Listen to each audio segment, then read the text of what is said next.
Class 10, pair of linear equations in two variables, exercise 3.2 third ಮೇನಲ್ಲಿ ನಾವೀಗಾಗಲೇ first to fourth ಪ್ರಾಬ್ಲಮ್ಸ್ಗಳನ್ನು solve ಮಾಡಿರೋದ್ರಿಂದ ಈ ವಿಡಿಯೋದಲ್ಲಿ ಫಿಫ್ತ್ ಪ್ರಾಬ್ಲಮ್ನ ಸಾಲ್ವ್ ಮಾಡೋಣ. Form the pair of linear equations for the following problems and find their solution by substitution method. Okay, ಈ ಕ್ವಶನ್ನ ಮೀನಿಂಗ್ ಇಷ್ಟೇ. ಅವರು ಕೊಟ್ಟಿರುವಂತಹ ಪ್ರಾಬ್ಲಮನ್ನು ಯೂಸ್ ಮಾಡಿಕೊಂಡು ನಾವು ಪೇರ್ ಆಫ್ ಲೀನಿಯರ್ ಈಕ್ವೇಷನ್ಸ್ಗಳನ್ನು ಫಾರ್ಮ್ ಮಾಡಬೇಕು. ನಂತರ ಆ ಪೇರ್ ಆಫ್ ಲೀನಿಯರ್ ಈಕ್ವೇಷನ್ನ ಸೊಲ್ಯೂಷನನ್ನು ಸಬ್ಸ್ಟಿಟ್ಯೂಷನ್ ಮೆಥಡಿಂದ ಫೈಂಡ್ ಮಾಡಬೇಕಾಗಿದೆ. Okay, fifth problem. A fraction becomes 9/11 if 2 is added to both the numerator and the denominator. If 3 is added to both the numerator and the denominator, it becomes 5/6.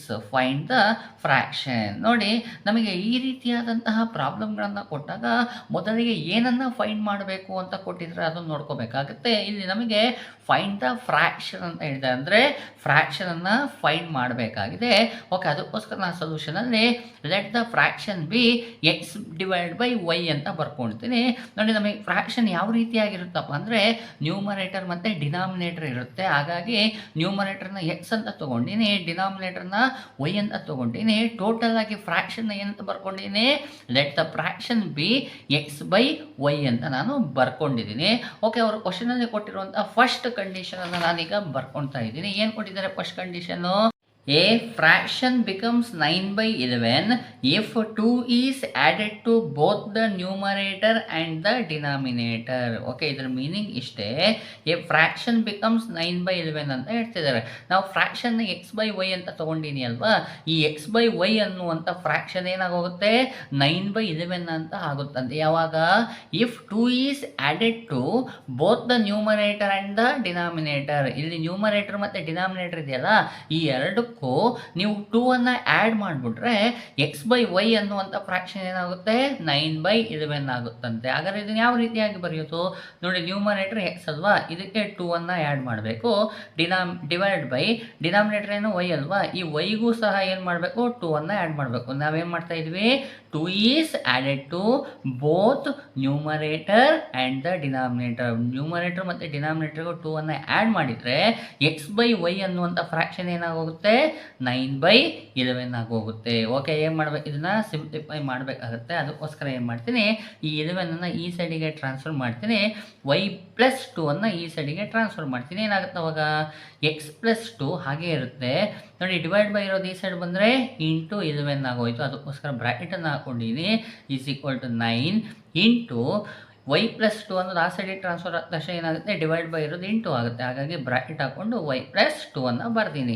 11 ಈ side ಒಳಗಡೆ multiply ಮಾಡಿ, 9 ಇದು ಒಳಗಡೆ multiply ಮಾಡಿ. ಈ X ಪಕ್ಕದಲ್ಲಿ number ಏನೂ ಇಲ್ಲ ಅಂತ ಹೇಳಿದರೆ 1 ಇರುತ್ತೆ. ಓಕೆನಾ, 11 × 1 11 ಆಗೋಯ್ತು. ಎಕ್ಸಿಗೆ ಎಕ್ಸ್ ಅನ್ನು ಬರೀತೀನಿ, ಪ್ಲಸ್ಸಿಗೆ ಪ್ಲಸ್ಸು, 11 2 22 ಆಗೋಯಿತು. ಓಕೆ, ಈ 9 ಒಳಗೆ ಮಲ್ಟಿಪ್ಲೈ ಮಾಡೋಣಲ್ವಾ, ವೈ ಪಕ್ಕದಲ್ಲಿ ನಂಬರ್ ಏನೂ ಇಲ್ಲ ಅಂದರೆ 1 ಇರುತ್ತೆ. 9 1 9, ವೈಗೆ ವೈ ಬಂತು, ಪ್ಲಸ್ಸಿಗೆ ಪ್ಲಸ್, 9 2 18 ಆಗೋಯಿತು. ಓಕೆ, ನೆಕ್ಸ್ಟ್ ಏನು ಮಾಡ್ತೀನಿ ಅಂದರೆ ಈ 9y ಈ ಸೈಡಿಗೆ ಟ್ರಾನ್ಸ್ಫರ್ ಮಾಡ್ತೀನಿ, ಈ 22 ಆ ಸೈಡಿಗೆ ಕಳಿಸ್ತೀನಿ. ಓಕೆ, 11x ಹಾಗೆ ಬರುತ್ತೆ. ನೋಡಿ, 9yಗೆ ಸೈನ್ ಏನೂ ಇಲ್ಲ ಅಂದರೆ ಪ್ಲಸ್ ಇರುತ್ತೆ. ಪ್ಲಸ್ ಇರೋದನ್ನು ಈ ಸೈಡ್ ಟ್ರಾನ್ಸ್ಫರ್ ಮಾಡಿದ ತಕ್ಷಣ ಏನಾಗುತ್ತೆ, ಪ್ಲಸ್ ಇರೋದು -9y ಆಗೋಯಿತು. ಇಲ್ಲಿ +18 ಇದೆಯಲ್ಲ, ಅದನ್ನು ಹಾಗೆ ಬರ್ಕೊಳ್ತೀನಿ. +22 ಆ ಸೈಡಿಗೆ ಟ್ರಾನ್ಸ್ಫರ್ ಮಾಡಿದ ತಕ್ಷಣ ಪ್ಲಸ್ ಇರೋದೇನಾಯಿತು, -22 ಆಗೋಯಿತು. ನೋಡಿ, ಎಕ್ಸ್ ಮತ್ತು ವೈ ಇದೆ, ಅನ್ಲೈಕ್ ಟರ್ಮ್ಸು, ಹಾಗಾಗಿ ಇದನ್ನೇನು ಮಾಡೋಕ್ಕೆ ಬರಲ್ಲ, ಹಾಗೆ ಇಟ್ಕೊಳ್ತೀನಿ. 11x - 9y ಇವೆರಡು ನಂಬರ್ ಇದೆ, ಲೈಕ್ ಟರ್ಮ್ಸ್ ಆಯಿತು. ಹಾಗಾಗಿ ಇದನ್ನು ನಾವು ಸಾಲ್ವ್ ಮಾಡ್ಬೋದು. 18ಗೆ ಸೈನ್ ಏನೂ ಇಲ್ಲ ಅಂದರೆ ಪ್ಲಸ್ ಇರುತ್ತೆ, 22ಗೆ ಮೈನಸ್ ಇದೆ, ಪ್ಲಸ್ಸು ಮೈನಸ್ ಡಿಫ್ರೆಂಟ್ ಸೈನ್ ಬಂತು ಅಂದರೆ ಏನು ಮಾಡಬೇಕು, ಸಬ್ಟ್ರಾಕ್ಷನ್ನು. 22 18 ಸಬ್ಟ್ರಾಕ್ಷನ್ ಮಾಡಿದರೆ ಎಷ್ಟು ಬರುತ್ತೆ, 4 ಬರುತ್ತೆ. ಇವೆರಡರಲ್ಲಿ ಯಾವ ನಂಬರ್ ಬಿಗ್ಗರು, 22 ಬಿಗ್ಗರ್ ಆಗಿದೆ. ಹಾಗಾದರೆ 22ನ ಸೈನ್ ಏನಿದೆ, ಮೈನಸ್ ಇದೆ. ಹಾಗಾಗಿ ಆನ್ಸರ್ಗೆ ಮೈನಸ್ ಬರೀಬೇಕು. ಸಬ್ಟ್ರಾಕ್ಷನ್ ಮಾಡಿದರೆ ಎಷ್ಟು ಬಂತು, -4 ಬಂತು. ಸ್ವಲ್ಪ ಅಬ್ಸರ್ವ್ ಮಾಡಿ, 11x - 9y -4 ಬಂತು. ಇದು ಒಂದು ಲೀನಿಯರ್ ಈಕ್ವೇಷನ್ ಆಯಿತು. ಹಾಗಾಗಿ ಇದು ನಾನೇನು ತೊಗೊಳ್ತೀನಿ, 1 ಅಂತ ತೊಗೊಳ್ತೀನಿ. ಕ್ವಶನಲ್ಲಿ ನಮಗೆ ನೋಡಿ ಇನ್ನೊಂದು ಕಂಡೀಷನ್ ಕೊಟ್ಟಿದ್ದಾರೆ, ಆ ಕಂಡೀಷನ್ನ ಏನು ಮಾಡೋಣ, ಈಗ ಬರ್ಕೊಳ್ಳೋಣ. If 3 is added to both the numerator and the denominator, it becomes 5/6. Okay, ಇದರ ಮೀನಿಂಗ್ ಇಷ್ಟೇ. ನಾವು ಫ್ರ್ಯಾಕ್ಷನ್ನ ಎಕ್ಸ್ ಡಿವೈಡ್ ಬೈ ವೈ ಅಂತ ತಗೊಂಡ್ವಿ ಅಲ್ವಾ, ಅಲ್ಲಿ ನ್ಯೂಮರೇಟರ್ ಮತ್ತು ಡಿನಾಮಿನೇಟರ್ಗೆ ನೀವು 3ಯನ್ನು ಆ್ಯಡ್ ಮಾಡಿಬಿಟ್ರೆ ಆ ಫ್ರ್ಯಾಕ್ಷನ್ ಏನಾಗುತ್ತೆ 5/6 ಆಗುತ್ತೆ. ಓಕೆ, ಹಾಗಾದ್ರೆ ಏನು ಮಾಡೋಣ, ನಮ್ಮ ನ್ಯೂಮರೇಟರ್ ಎಕ್ಸ್ ಇತ್ತು, ಅದಕ್ಕೆ ಏನು ಮಾಡಬೇಕು 3ಯನ್ನು ಆ್ಯಡ್ ಮಾಡಬೇಕು, x+3.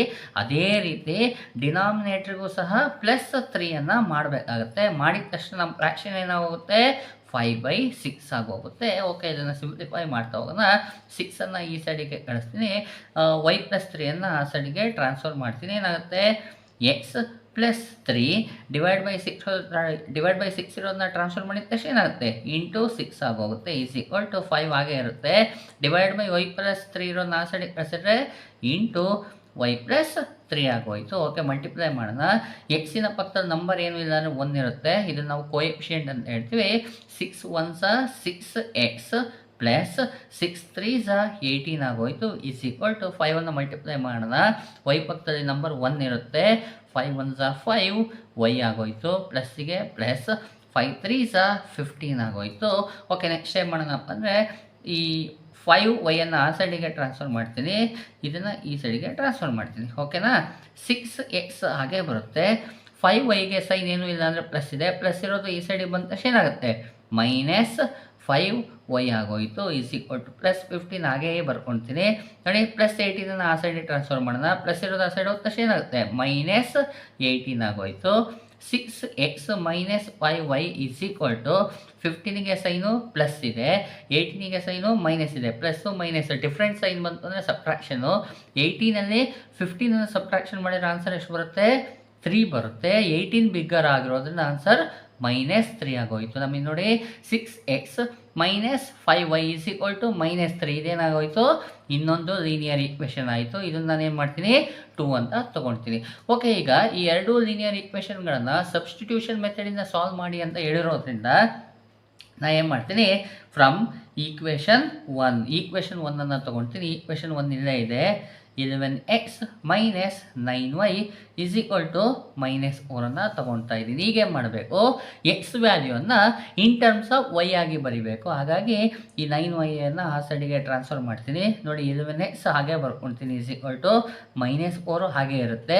-9y ಇರೋದನ್ನ ಆ ಸೈಡ್ ಟ್ರಾನ್ಸ್ಫರ್ ಮಾಡಿದರೆ ಮೈನಸ್ ಇದೇನಾಗುತ್ತೆ +9y ಆಗೋಗುತ್ತೆ. ನನಗೆ ಎಕ್ಸಿನ ವ್ಯಾಲ್ಯೂ ಬೇಕಾಗಿರೋದ್ರಿಂದ ಈ 11 ಆ ಸೈಡ್ ಟ್ರಾನ್ಸ್ಫರ್ ಮಾಡ್ತೀನಿ. x = -4 + 9y. ನೋಡಿ, 11 ಮತ್ತು ಎಕ್ಸಿನ ನಡುವೆ ಇಂಟು ಇದೆ, ಇಂಟು ಇರೋ 11 ಆ ಸೈಡ್ ಟ್ರಾನ್ಸ್ಫರ್ ಮಾಡಿದ ತಕ್ಷಣ ಏನಾಗುತ್ತೆ /11 ಆಗೋಗುತ್ತೆ. ನನಗೆ ಎಕ್ಸಿನ ವ್ಯಾಲ್ಯೂ ಬಂತಲ್ವಾ, ಇಲ್ಲಿ ನಾನು ಈಕ್ವೇಷನ್ 3 ಅಂತ ನಾನು ತೊಗೊಳ್ತೀನಿ. ಅದು ನೆಕ್ಸ್ಟ್ ಏನು ಮಾಡೋಣಪ್ಪ ಅಂದರೆ substitute x = -4 + 9y / 11 in equation 2 ಅಂತ ಬರಿತೀನಿ. ಯಾಕೆಂದರೆ ಈಕ್ವೇಷನ್ 1 ತಗೊಂಡು ಎಕ್ಸ್ ವ್ಯಾಲ್ಯೂವನ್ನು ಫೈಂಡ್ ಮಾಡ್ಕೊಂಡಿರೋದ್ರಿಂದ ಈ ಎಕ್ಸ್ ವ್ಯಾಲ್ಯೂವನ್ನು ಈಕ್ವೇಷನ್ 2 ಅಲ್ಲಿ ಸಬ್ಸ್ಟಿಟ್ಯೂಷನ್ ಮಾಡ್ತೀನಿ. ಓಕೆ, ಈಕ್ವೇಷನ್ 2 ಇಲ್ಲೇ ಇದೆ. 6x - 5y = -3 ಇದೆಯಲ್ವಾ. ನೋಡಿ, 6ಗೆ 6 ಹಾಗೆ ಬರ್ಕೊಳ್ತೀನಿ. ಎಕ್ಸ್ ಇದೆಯಲ್ವಾ, ಎಕ್ಸ್ ಪ್ಲೇಸಲ್ಲಿ ಎಕ್ಸ್ ವ್ಯಾಲ್ಯೂನ ಹಾಕೋಣ. -4 + 9y / 11 ಮೈನಸ್ ಬರುತ್ತೆ. 5y = -3. ನೋಡಿ, ಡಿನಾಮಿನೇಟರಲ್ಲಿ 11 ಇದೆ, ನ್ಯೂಮರೇಟರಲ್ಲಿ 6 ಇದೆ, ಇವೆರಡು ಡಿವೈಡ್ ಆಗೋದಿಲ್ಲ. ಅದಕ್ಕೆ ಏನು ಮಾಡೋಣ, 6ಅನ್ನು ನ್ಯೂಮರೇಟರ್ಗೆ ಮಲ್ಟಿಪ್ಲೈ ಮಾಡ್ತೀನಿ. 6ಗೆ ಸೈನ್ ಪ್ಲಸ್ ಇದೆ, plus into minus, 6 4s 24 plus into plus 6 9s 54 y ಆಗೋಯಿತು, / 11 -5y = -3 ಬಂತು. ನೋಡಿ, ಇದಿಷ್ಟು ಒಂದು ಫ್ರ್ಯಾಕ್ಷನ್ ಆಗಿದೆ. 5y ಡಿನಾಮಿನೇಟರಲ್ಲಿ ಏನೂ ಇಲ್ಲ ಅಂದರೆ 1 ಇರುತ್ತೆ. ಈಗ ಏನು ಮಾಡೋಣ, ಇವೆರಡು ನಾವು ಸಾಲ್ವ್ ಮಾಡಬೇಕು ಅಂದರೆ 11 ಮತ್ತು 1ಗೆ LCM ತೆಗಿಬೇಕು. 11 ಇರೋದು 11 ಇದೆ LCM. ಹಾಗಾದರೆ 11 1s 11 ಆಗಿರುತ್ತೆ. ನ್ಯೂಮರೇಟರ್ಗೆ ಏನು ಮಾಡಬೇಕು, 1ಅನ್ನು ಮಲ್ಟಿಪ್ಲೈ ಮಾಡಬೇಕು. 1 ಇರೋದು 11 ಬಂದಿದೆ LCM. ಹಾಗಾದರೆ 1 11s 11 ಆಗುತ್ತೆ. ನ್ಯೂಮರೇಟರ್ಗೂ 11ಅನ್ನು ಮಲ್ಟಿಪ್ಲೈ ಮಾಡಬೇಕು. ನೋಡಿ, 1ಇಂದ ಇದಿಷ್ಟು ಮಲ್ಟಿಪ್ಲೈ ಮಾಡಿದರೆ ಇದೇನಿದೆ ಅದೇ ಬರುತ್ತೆ. -24 + 54y ಬಂತಾ, ಮೈನಸ್ಸಿಗೆ ಮೈನಸ್, 11 5s 55y ಆಗೋಯ್ತು, = -3 ಅಂತ ಬರುತ್ತೆ. ಓಕೆ, ನೋಡಿ ಒಂದು ಸ್ವಲ್ಪ ಅಬ್ಸರ್ವ್ ಮಾಡಿದರೆ ವೈ ಏನಾಯಿತು, ಲೈಟ್ ಟರ್ಮ್ಸ್ ಬಂದಿರೋದ್ರಿಂದ ಇದನ್ನು ನಾವು ಸಾಲ್ವ್ ಮಾಡೋಣ. -24ನ ಹಾಗೆ ಬರ್ಕೊಡ್ತೀನಿ. ನೋಡಿ, ಇದಕ್ಕೆ ಸೈನು ಪ್ಲಸ್ ಇದೆ, 54ಗೆ ಸೈನು ಪ್ಲಸ್ ಇದೆ, 55ಗೆ ಸೈನು ಮೈನಸ್ ಇದೆ. ಪ್ಲಸ್ಸು ಮೈನಸ್ ಅಂದರೆ ಡಿಫ್ರೆಂಟ್ ಸೈನ್ ಇದೆ ಅಂದರೆ ಸಬ್ಟ್ರಾಕ್ಷನ್ನು. 55ಅಲ್ಲಿ 54ಅನ್ನು ಸಬ್ಟ್ರಾಕ್ಷನ್ ಮಾಡಿದರೆ ಎಷ್ಟು ಬರುತ್ತೆ, 1 ಬರುತ್ತೆ. ವೇರಿಯಬಲ್ ವೈ ಇರೋದ್ರಿಂದ ವೈಯನ್ನು ಬರಿತೀನಿ. 54 ಮತ್ತು 55ಅಲ್ಲಿ ಬಿಗ್ಗರ್ ನಂಬರ್ 55 ಆಗಿದೆ. ಹಾಗಾದರೆ 55ನ ಸೈನ್ ಏನು, ಮೈನಸ್. ಹಾಗಾದರೆ -1y ಬರುತ್ತೆ. Divide by 11 is equal to -3 ಆಗೋಯ್ತು. ಏನು ಮಾಡೋಣ, ಈ 11ಅನ್ನು ಆ ಸೈಡಿಗೆ ಟ್ರಾನ್ಸ್ಫರ್ ಮಾಡ್ತೀನಿ. -24 -1y ಅನ್ನು ನಾವು y ಅಂತ ಬರಿಬೋದು. Is equal to -3 divide by 11ಅನ್ನು ಆ ಸೈಡ್ ಟ್ರಾನ್ಸ್ಫರ್ ಮಾಡಿದರೆ ಡಿವೈಡ್ ಇರೋದು ಇಂಟು 11 ಆಗೋಗುತ್ತೆ. -24 -y is equal to minus into plus -11 3s 33 ಆಗೋಯಿತು. ನನಗೆ ವೈ ವ್ಯಾಲ್ಯೂ ಬೇಕು.